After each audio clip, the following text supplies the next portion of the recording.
You're as competent as possible if you believe you can affect absolutely everything about your life. You're as competent as possible if you believe absolutely everything that's happened to you, whether good or bad, is completely your fault. You're as competent as possible if you believe the bad things that happen to you are going to allow you to work harder and become even better. When bad things happen to me, the first thing out of my mouth is good. Good. Andrew, they took $10 million out of the bank because they canceled you. Good. Good. That's just my response. Good. Andrew, this happened. Good. Good. Good. Now I'm really pissed. Good.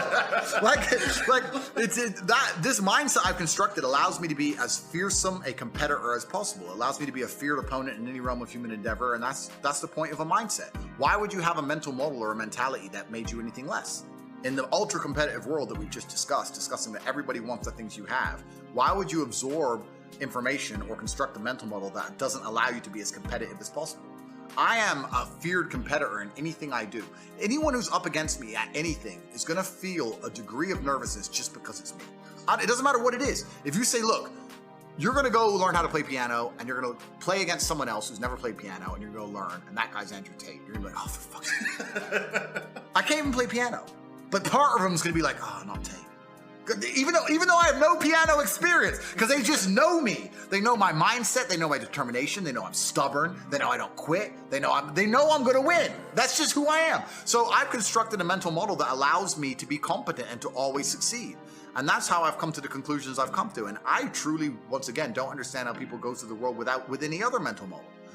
I get asked all the time, but what do you feel? Or what about happiness or depression? That doesn't even... How I feel doesn't cross my mind. I don't know how else to explain it. There are days where I'm pissed off or sad or happy. It doesn't cross my mind. It's just like, I woke up, whatever mood I happen to be in, I have things I need to do. It's a busy day. Zuby's here soon. I need to go training before he gets here. I had a meeting with the bank at 7:15 a.m. I have shit to do. I didn't cross my mind if I was happy, sad, excited. I just had to work. So I think my mental model, to a degree, I'm certainly not a person who doesn't feel emotions, because we're all human. I certainly do. But I've never prioritized them in any regard. I haven't built a mental model that I haven't put them in the middle of my mental model and then affected my actions based on how I feel for each one. It's absolutely and completely the opposite. I would love to do a podcast on a day where I'm particularly sad and a podcast on a day where I'm particularly happy. And I guarantee you wouldn't be able to tell the fucking difference. So that's what allows me to be competitive, right? Because if you're competitive, if you want to be the most competitive predator on the planet, you have to be able to hunt in the day and the night. You have to be able to do both. You have to be able to perform when you're happy and sad.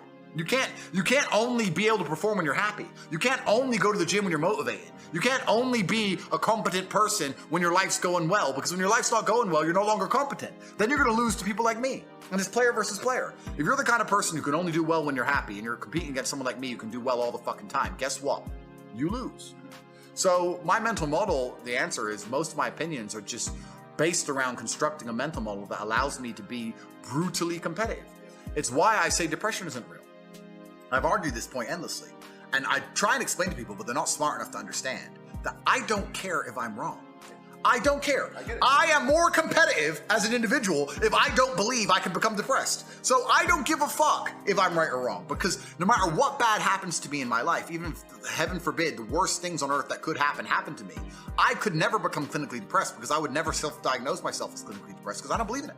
I believe that I am currently sad, but I have work to do, and eventually I will feel better. I will never get to a point of absolute desperation and kill myself, because I'm never gonna get to a point of hopelessness, because I don't believe in the idea of hopelessness. You cannot try and make me adopt thinking that will reduce my competitiveness as an individual. So I don't give a fuck if I'm wrong.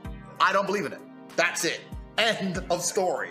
So I don't believe in things that take power away from me. I don't believe in things that make me less competitive, and I don't adopt mental models that make me less competitive. Every single mental model I have are the most efficient ones I could find.